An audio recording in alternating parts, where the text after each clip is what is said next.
प्रणाम, नमस्कार, बहुत स्वागत है आपका। और आप सभी को बहन भाई और बहन भाई तक ही इसको सीमित ना करते हुए इसको रक्षा सूत्र के एक अभूतपूर्व, अभिनंदनीय और बहुत ही आनंद से भर देने वाले पर्व के तौर पर अगर हम याद करें तो रक्षाबंधन के इस अनूठे, मनभावन और स्नेह बंधन में आबद्ध पर्व की आप सभी को बहुत बहुत शुभकामनाएं।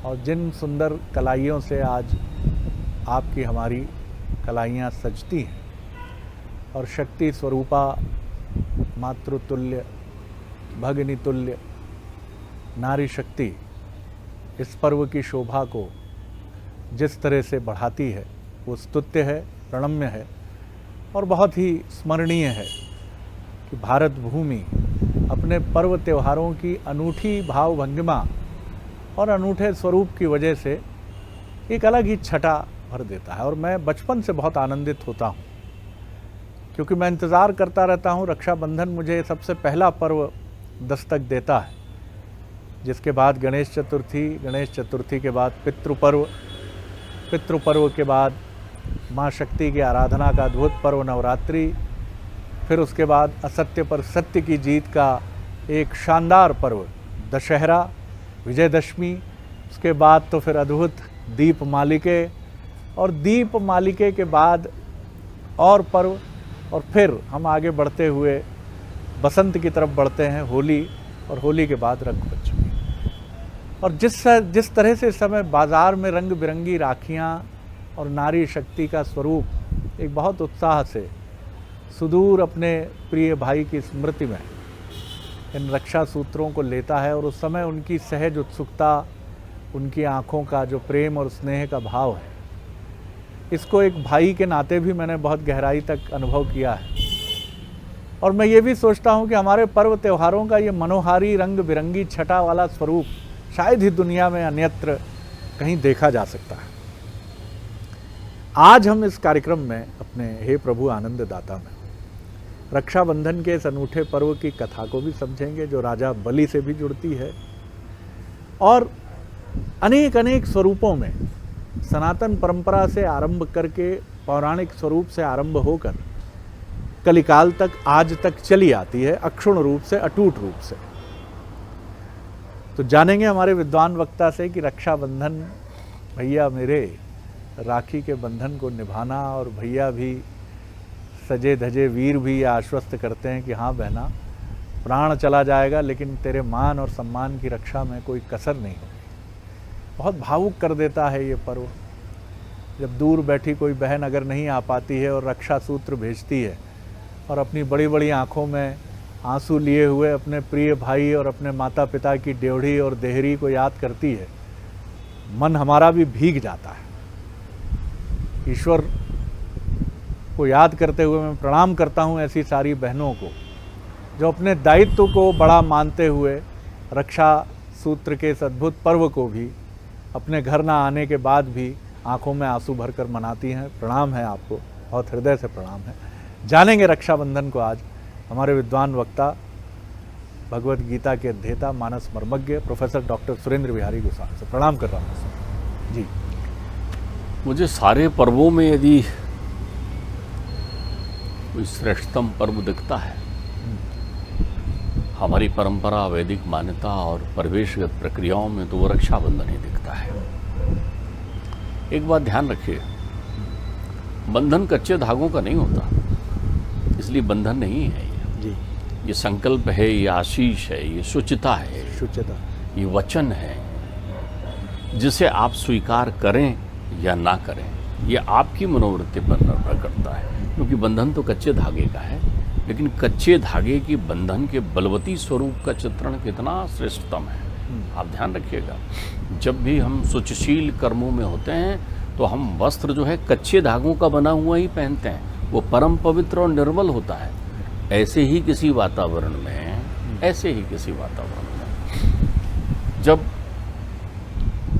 यज्ञ की पूर्णता प्राप्त हो रही थी और शिशुपाल जो हैं वो बकवाद कर रहे थे प्रथम पूज्य कृष्ण के होने पर, और कृष्ण ने अपने सुदर्शन चक्र से शिरच्छेदन किया था शिशुपाल का।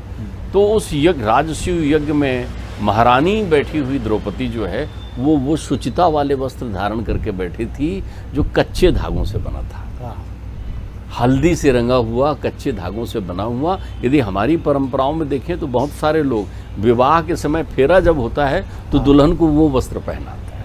वो परम शुचिता का वस्त्र होता है जो हाथ से धागों से बना होता है। और परमात्मा की जब कनिष्ठिका उंगली से रक्त निकलने लगा तो उन्होंने उन्हीं धागों से, उन्हीं वस्त्र को फाड़कर परमात्मा के हाथ में बांधा था। तब से कच्चे धागे में राखी बांधने का प्रचलन बढ़ गया। अब तो अनेकों अनेक स्वरूप में लोग बांधते हैं, लेकिन वो बंधन था। बहन कोई भी हो, छोटी हो बड़ी हो, भाई कृष्ण ही होता है, ध्यान रखिए। बहन कोई भी हो, छोटी हो बड़ी हो, भाई बलवान हो निर्बल हो, लेकिन ये बंधन उसी के हाथ में बनता है जो असुर से सुर हो जाता है। असुर से सुर हो जाता है। राजा बलि के वृतांत की मूलता में आप देखिए कि उनमें असुरत्व तो है, शुक्राचार्य हैं, अहंकार है, जीतना चाहते हैं पृथ्वी। लेकिन जब परमात्मा के वामन स्वरूप के सामने वो आत्मनिवेदन कर देते हैं तो वो असुर से सुर हो जाते हैं। और वो सुर जो आगामी इंद्र होंगे मनवंतर के सावर्णी, वो सुतल लोक में है। जो बंधन परमात्मा को बांध ले और जिस बंधन से परमात्मा मिल जाए वो बंधन है रक्षाबंधन। आप समझिए, बहुत सुंदर। उन्होंने उसी बंधन से परमात्मा को बांध लिया वचनबद्ध। ये वो प्रेम का बंधन है। परमेश्वर रसा नाम मनश्चा प्रेरिता एतन प्रेमा प्रेमत्वम प्रविदंति मनीषणा, बांध लिया है। तो परमात्मा वामन बने वहां खड़े हैं। अवतार तो लिया था उसके वध करने के लिए, लेकिन अब तो द्वारपाल बन गए हैं। मांगा तो 3 लोग था 3 पग में, लेकिन बैठे तो उनके दरवाजे में है। तो आज ही के दिन जो है मैया लक्ष्मी पहुंचती है ऐसे श्रेष्ठ भाई के पास और बांधती है कलाई में राखी और ले लेती है नारायण को कि मुझे दो, यहाँ आते जाते बने रहेंगे। जब शयन का समय होगा, उत्तरायण दक्षिणायन में, तो आपके पास आते रहेंगे। वो कहते हैं बहन। तो आप समझिए बलि का वो जीवन, वो प्रक्रियाएं। लेकिन एक कथा ऐसी है जिसके स्वरूप का चिंतन करके मैं आनंदित हो जाता हूँ। भ्रातृत्व का कर्तव्य देखता हूं तो मैं आत्मानंद में खो जाता हूं। आप देखिए, परमात्मा ने जब अपना स्वरूप संसार के सामने प्रकट करना चाहा, इस बात को स्वीकार किया कि मैं जगत का ईश्वर हूं, तो किसके साथ प्रकट हुए? सुभद्रा के साथ।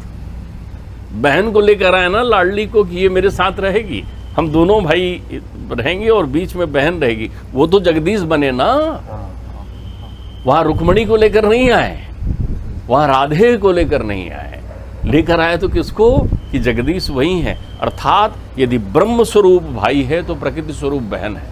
संसार में यदि प्रतिलोम रिश्तों में शुद्ध सतोगुणी प्रीति की अनुभूति आपको करना है तो 3 रिश्ते आपके अध्ययन के लिए हैं। ये संबंध 3 जगह ही हो सकते हैं जहां वास्तविक प्रेम का प्रादुर्भाव हो सकता है। माँ और बेटा, माँ और बेटा, इनके बीच वास्तविक प्रेम का सूत्रपात होता है। अनंत प्रेम। भाई और बहन, ये प्रतिलोम हैं, आप ध्यान रखिए। लेकिन पति और पत्नी, पति और पत्नी, इसके अतिरिक्त स्त्री और पुरुष के मध्य जो है कहीं न कहीं विषय की विद्यमानता की संभावना बनी रहती है। ये 3 रिश्ते हैं जिनकी बुनियाद उसी कच्चे धागे की बुनियाद पर है। क्या बात, बहुत सुंदर व्याख्या। उसी बुनियाद पर है। एक चीज मुझे और समझा दीजिए कि ये जो आपने कहा बहुत, कृष्ण, सुभद्रा और बलराम, ये तीनों क्या उड़ीसा में ही एक साथ विद्यमान है किसी मंदिर में, या कहाँ हमको? देखिए, इस पर जगन्नाथ जी की कथा हमने की थी जी। तब मैंने बताया था कि राजा इंद्रदुम्न को स्वप्न मिला था कि मेरा एक स्वरूप का निर्माण करो। उन्हें समुद्र में बहता हुआ एक लकड़ी का बड़ा टुकड़ा मिला। जब उस टुकड़े को उन्होंने हाथ में लिया तो उसमें से धड़कने की आवाज आई और स्वप्न हुआ इंद्रदुम्न को, इसमें मैं हूँ, समाहित हूँ, मेरा हृदय है इसमें, इसको स्वरूप दो। तो भगवान ने विश्वकर्मा को भेजा। विश्वकर्मा ने आकृति गढ़ी, लेकिन परमात्मा उसी आकृति को दिखाना चाह रहे थे ताकि स्वरूप अद्वैत रहे। तो उसके साथ विश्वकर्मा विस्मित हो गए थे। मैं जो कथा आज आपके इस चैनल के माध्यम से देखने वाले भाई बहनों को जो सुनाना चाहता हूँ, वो ध्यान रखिए, भाई निर्बल नहीं होता, भाई कभी निर्बल नहीं होता, उसको निर्बल मत मानिए। छोटा भी होगा तो बहन के प्रति वही भाव रखता है, बड़ा भी होगा तो बहन के प्रति वही भाव रखता है। बहन को पूरी आस्था होती है, वो दौड़ती है, चाहे वो असुर भी हो। अगर शूर्पणखा दौड़ी तो रावण के पास दौड़ी थी, भैया देखो, भैया देखो, सबसे पहले वो भैया के पास दौड़ती है। एक इतनी सुंदर कथा महाभारत की आप देखिए, विराट नगर के राजा, वहां ये अज्ञातवास में पांडव बैठे हुए हैं, ध्यान रखिए, वृहणलला का रूप अर्जुन ने ले रखा है, मृदंग सिखा रहे हैं उत्तरा को, उत्तरा के भाई हैं उत्तम। आक्रमण कर दिया है विराट नगर पर उन सूरवीरों ने जिनसे त्रिलोक डरता है। भीष्म आए हैं, दुर्योधन आए हैं, कर्ण आए हैं, द्रोण आए हैं, कृपि आए हैं, अश्वत्थामा आए हैं, जो तीनों लोगों को जीतने की क्षमता रखते हैं। चारों तरफ से विराट नगर को घेर लिया है। ध्यान रखिएगा, विराट नगर के बारे में अलग अलग जगह की व्याख्या है। आपको दर्शकों को विदित करा दूं कि हमारे यहाँ ये जनश्रुति है, मध्य प्रदेश में जो राहतगढ़ बना हुआ है वहाँ भी अभी राजा विराट का किला है। वहाँ जलप्रपात है, वहाँ मैया गिरती हैं और वहाँ पर जो है कहते हैं वहाँ कीचक का वध किया था। एक पाषाण की शिला बनी हुई है जहाँ कहते हैं यहाँ कीचक का वध हुआ था। तो मध्य प्रदेश उसमें भी गौरवान्वित होता है कि विराट नगर यानी राहतगढ़। ये जनश्रुति है, जनश्रुति अनेकों वर्षों से, पीढ़ियों से। तो आप देखिए कि उनके उत्तरा के भाई हैं उत्तम। उत्तम एक सुकुमार किशोर, जैसे ही चारों तरफ से घेर लेते हैं तो राजा विराट कहते हैं ये ठीक बात नहीं है, शत्रु यदि मुझे ललकारे तो मैं चुनौती स्वीकार करूंगा। तो उत्तम रोकते हैं उत्तरा के भाई। उत्तम कहते हैं नहीं, मैं जाऊंगा, आप कैसे जाएंगे पिताजी। तो उत्तरा दौड़ी आती वहां से बावली, कहती भैया भैया सुनो, आप युद्ध में जा रहे हो ना, तो हमने सुना है ये लोग बड़े सुंदर सुंदर वस्त्र पहनते हैं, कुरुवंश के लोग। भीष्म पितामह के वस्त्र लाना, श्वेत वाले, उनको आप पराजित करोगे ना तो उनके कपड़े ले आना, मैं गुड़िया बनाऊंगी अपने लिए। भाई कौन है? उत्तम। उत्तम जो अस्त्र शस्त्र में अभी बालपन में है, किशोर में है, लेकिन बहन को आश्वस्त करता है, लाऊंगा बहन। और सुनो, कर्ण के वस्त्र लाना, दुर्योधन के नीले वस्त्र लेके आना, गुरु द्रोण जो पहनते हैं पीतांबरी उसका भी वस्त्र लेके आना, मैं एक गुड़िया बनाऊंगी भैया, उसमें सब रखूंगी। वो युद्ध की वेशभूषा में खड़े हुए हैं, बृहणलला उनके सारथी होने वाले हैं अर्जुन, और वो कहते हैं मैं बिल्कुल लाऊंगा। अर्जुन देखते हैं कि भाई कभी निर्बल नहीं होता, इन सूरवीरों को जीतने का संकल्प लेकर अकेले निकल रहे हैं, आप समझिए। और ये वचन देकर अपनी भाई को, बहन को निकल रहे हैं कि लाऊंगा इनके वस्त्र तुम्हारे लिए। अब जब घर से बाहर निकलते हैं तब उनका मनोबल गिरता है। तब वो कहते हैं मैं कैसे उत्तरा के लिए गुड़िया के कपड़े लेकर आऊं, मैं तो इनके स्पर्श भी नहीं कर सकता, लेकिन मैं अपने वचन से डिग भी नहीं सकता। मैं कैसे अपनी बहन को दिए हुए वचन की पूर्ति करूं। तो बृहणलला बने हुए अर्जुन कहते हैं तुमने अपनी बहन को वचन दिया है ना, तो सबके वस्त्र लेकर चलेंगे। और फिर वो अपना स्वरूप दिखाते हैं, वो शमी के वृक्ष के नीचे से अपने दिव्यास्त्र निकालते हैं और प्रत्येक योद्धा को वहां पराजित करते हैं। वहीं तय हो जाता है कि महाभारत का युद्ध अर्जुन अकेले जीत सकते हैं। और वो दौड़ते हैं, सबके छोटे छोटे वस्त्रों को काट के लाते हैं, उनको तलवार से थोड़े थोड़े वस्त्र सबके ला के बहन को देते हैं कि ले बहन, इससे तू अपनी गुड़िया बनाना। वाह वाह। तो भाई कुछ भी कर सकता है कुछ भी संसार में, क्योंकि भाई हमेशा कृष्ण होता है। कृष्ण। तो आप ध्यान रखिए कि जब रक्षा सूत्र आपके हाथ पर बहन बांधे तो आप समझ लेना आपको त्रिलोक में कुछ भी करना होगा, लेकिन ये आप तब कर पाएंगे जब कुमार्ग से सुमार्ग में रहेंगे, क्योंकि आप दायित्ववान हैं। बहुत सुंदर बात आपने कही और ऐसी कथा आपने सुनाई कि मन भीग गया। संकल्प का कोई विकल्प नहीं है, ये तो हम खूब सुनते हैं, लेकिन एक भाई बहन के नेह में डूबकर बाल्यावस्था से निकला ही है, किशोरावस्था में पदार्पण किया ही है, अभी शस्त्र संभाल ही रहा है, लेकिन बहन को आश्वस्त कर रहा है कि भीष्म के वस्त्र लाऊंगा, श्वेत वस्त्र लाऊंगा, पीतांबरी द्रोण की लेकर आऊंगा, कृष्ण उनके कर्ण के भी वस्त्र लाऊंगा और नीले वस्त्र दुर्योधन के भी लाऊंगा। लेकिन बाहर निकलते जब संकल्प डगमगाता है तो रक्षा सूत्र अर्जुन के रूप में ध्वनित होता है, वो बोलता है। जैसा परम पूज्य गोस्वामी जी ने हम सब से कहा कि रक्षा सूत्र कृष्ण की कलाई पर बंधा है, बंधा आपकी हमारी कलाई में, लेकिन उसकी परंपरा देखिए, चिरंतन परंपरा। वो उस रक्षा सूत्र उपलब्ध कराता है अर्जुन को और उत्तम अपने संकल्प की रक्षा कर पाते। बहुत आनंद। ये भी थोड़ा हमें समझाइए कि जैसा आपने बहुत सुंदर व्याख्या आरंभ में की कि ये जो पर्व है ये शुचिता की स्थापना का पर्व है। शुचिता ये उन संबंधों की स्थापना का पर्व है जहाँ दोनों के नेह बिंदु, दोनों के मान बिंदु एक हो जाते हैं और वो इतने बड़े हो जाते हैं कि माफ़ कीजिएगा अगर मैं ये कहूँ कि ईश्वर सदृश हैं तो इसमें कोई अतिशयोक्ति नहीं। देखिए, इसको हम लोग अध्यात्म की भाषा में अद्वैत पर्व बोलते हैं। अद्वैत, हाँ। आत्मा नपुंसक लिंग है जी। आत्मा दो स्वरूप में संसार में विचरण कर रही है। एक ने पुरुष स्वरूप को धारण कर लिया है, एक ने नारी स्वरूप को धारण कर लिया है। तो आपकी द्वैतमय दृष्टि में दोनों में भेद देख रहे हैं ना आप, तो इस बंधन के जुड़ाव मात्र से आप अद्वैत हो जाते हैं, आत्मा आत्मा से मिल जाती है, इसलिए ये रिश्ता आत्मीय कहलाता है। वाह वाह वाह, इतना सुंदर उत्तर अपेक्षित था कि नहीं था ये आप जाने, लेकिन आनंद आ गया। और मुझे लगता है कि आप सभी और हम सभी आज जब भाइयों की कलाई, और भाइयों की क्यों मैं कहूँगा, कई ऐसे जगह हैं जहाँ यजमान को रक्षा बंधन पर उनके पुरोहित रक्षा सूत्र में बांधते हैं। और परंपरा तो ये भी रही है कि किसी भी महत्वपूर्ण प्रयोजन के लिए जाने के पहले पत्नी भी पति के हाथ में रक्षा सूत्र बांधती है। रक्षा सूत्र है वो दरअसल रक्षा सूत्र एक प्रतिबद्धता का सूत्र है, एक कमिटमेंट का सूत्र है। और कमिटमेंट का सूत्र ये है कि जीवन में जो कुछ लौकिक है उसका सुख तो है, लेकिन आनंद नहीं है इसमें। आनंद पार लौकिकता में है। जैसा बहुत सुंदर गोस्वामी जी ने कहा कि अद्वैत, आत्मा नपुंसक लिंग है और आत्मा कहीं ना कहीं एक बाध्यता का भी नाम है, क्योंकि उसके लिए दो सिरों का मिलना और उनका संपूर्ण होना। लेकिन अद्वैत स्वरूप जो है वो अद्भुत आनंदकारी है।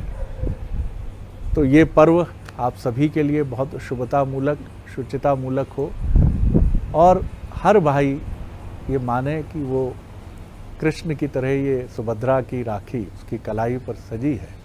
और हर भाई इस सुंदर कथा को कभी न भूले, जिस उस किशोर वय के युवराज ने, उत्तम ने जिस तरह अपनी बहन की, भोली बहन की, मैं फिर भावुक हो रहा हूँ, अपनी भोली भाली किशोरावस्था की दहलीज की तरफ बढ़ने वाली बहन, जिसको अपना भाई दुनिया का शक्तिशाली सर्वश्रेष्ठ योद्धा जान पड़ता है, वो दौड़कर मासूमियत से आकर कहती है और उस ब्रह्मांड के सर्वश्रेष्ठ योद्धाओं का मान खंडित करके वो युवराज अर्जुन की मदद से, कृष्ण की मदद से कहीं ना कहीं जब वापस लौटता है तो उस बहन की किलकारी कितनी गूंजी होगी, भैया तुमसे श्रेष्ठ कोई नहीं है। गोस्वामी देखिए, मैं आपको बताऊं,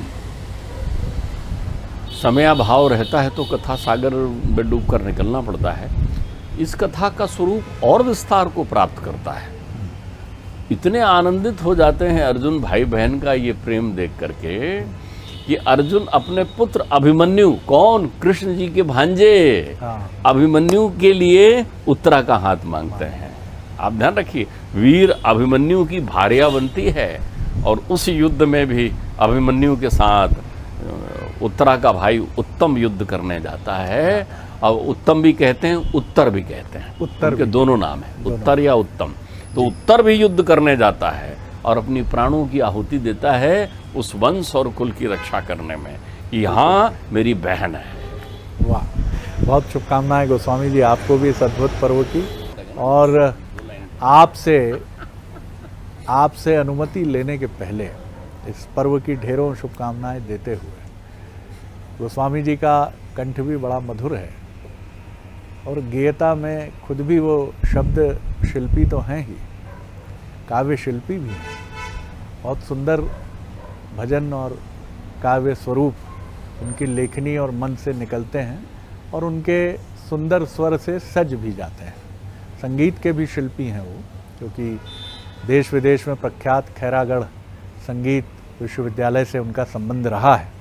तो वाद्य, स्वर, सुर सबसे उनका गहरा परिचय है। जी गोस्वामी जी, इस रक्षाबंधन के अद्भुत पर्व पर आपका क्या गेयता का क्या, हम बहुत सुंदर गेयवादी तत्व सुनने जा रहे हैं।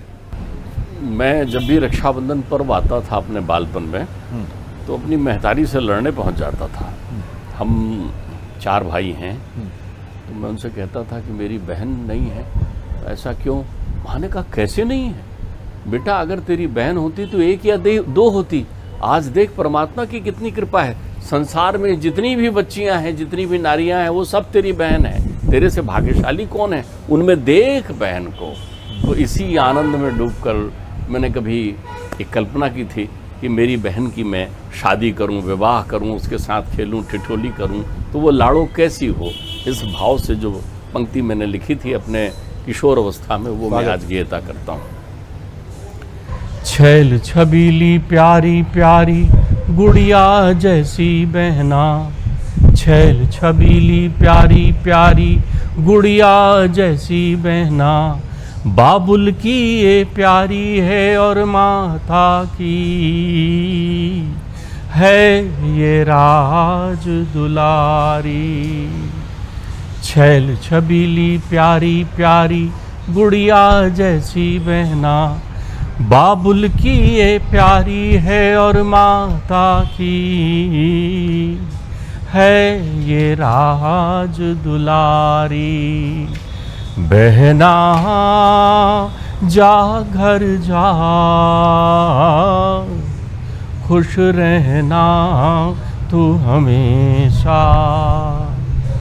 दुनिया की रीत देखो कैसी निराली। शादी हो रही ना, विवाह का है, अब जाएगी बहना। दुनिया की रीत देखो कैसी निराली, इस घर में है आंसू बहना, उस घर होगी दिवाली। ओरी बहना उस घर होगी दिवाली। तेरा मुखड़ा है चंदा सा प्यारा बहन, तेरा मुखड़ा है चंदा सा प्यारा बहन, तुझको अंबर जितना प्यार देंगे दूल्हे राजा जी। बहना जा घर जा, खुश रहना तू हमेशा। छैल छबीली छबीली छैल छबीली प्यारी प्यारी गुड़िया जैसी बहना, बाबुल की ये प्यारी है और माता की है ये राज दुलारी। वाह वाह वाह वाह। और रक्षाबंधन के इस अद्भुत पर्व को धन्यवाद, बहुत शुभकामनाएं। अनुमति दीजिए, सुंदर आह्लादकारी और भावना से भी भर देने वाले इस गीत को सुनने के बाद कहने के लिए कुछ शेष नहीं है। पुनः आप सभी को बहुत शुभकामनाएं। प्रणाम, नमस्कार।